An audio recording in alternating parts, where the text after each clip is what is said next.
దశ శతాబ్దాల కరువు చరిత్రకు శాశ్వత చిరునామా అనుకున్న రాయలసీమకు శకపురుషుడు నందమూరి తారక రామారావు గారు ఇచ్చిన వరం ఈ అంద్రీనివా సుజల స్రవంతి అధ్యక్ష. ఈ కార్యక్రమాన్ని చంద్రబాబు నాయుడు గారు మళ్ళీ పట్టాలకెక్కించి పరుగులు పెట్టించేదానికి ఈ బడ్జెట్లో 2,300 కోట్ల రూపాయలు కేటాయించడం అనేది చాలా ఆనందదాయకం, భవిష్యత్తు పైన ఒక నమ్మకం కలిగించే అంశం అధ్యక్ష. ఎందుకంటే 2014-19 మధ్యకాలంలోనే ఈ ప్రాజెక్టుకు అప్పట్లోనే మనం 5,000 కోట్ల రూపాయల పైబడి వ్యయం చేశాం అధ్యక్ష.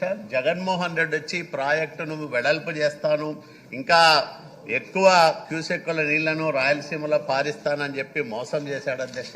5 సంవత్సరాల జగన్మోహన్ రెడ్డి కాలంలో అన్యాయానికి గురైన హంద్రీనివా ప్రాజెక్టు ఈరోజు మళ్ళా తిరిగి ప్రారంభమవుతుందంటే మాకందరికీ చాలా సంతోషం అధ్యక్ష.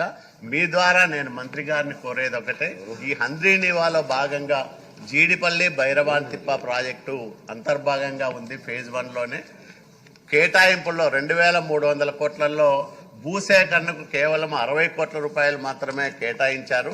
కాబట్టి దయచేసి మంత్రి గారు సంబంధిత అధికారులకు ఆదేశాలు ఇచ్చి పునర్విభజన ఉన్న పద్ధతుల్లో నుంచినే భూసేకరణకు కేటాయింపులు పెంచి జీడిపల్లి భైరవాన్తిప్ప ప్రాజెక్టు పనులను ఈ సంవత్సరంలో దాదాపు పూర్తి చేయడానికి తగిన చర్యలు తీసుకోవాలని నేను మీ ద్వారా మంత్రి గారికి విజ్ఞప్తి చేస్తా ఉన్నాను అధ్యక్ష.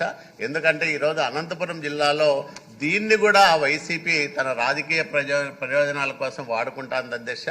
శాశ్వతంగా కరువును నివారించాలని, అన్ని చెరువులు నింపాలని, అనంతపురం జిల్లాను హార్టికల్చర్ హబ్గా మార్చాలన్న చంద్రబాబు నాయుడు గారి సంకల్పం పూర్తి స్థాయిలో నెరవేరాలంటే ఈ ప్రాజెక్టు యుద్ధ ప్రాతిపదికన పూర్తి కావాల్సిన అవసరం ఉంది. కాబట్టి మీ ద్వారా భూసేకరణకు కేటాయింపులు పెంచమని, జీడిపల్లి అట్లాగే భైరవాన్తిప్ప, జీడిపల్లి పేరూరు ప్రాజెక్టులు ప్రాధాన్యత క్రమంలో పూర్తి చేయమని అభ్యర్థిస్తున్నాను అధ్యక్ష మంత్రి గారిని. మినిస్టర్ గారు.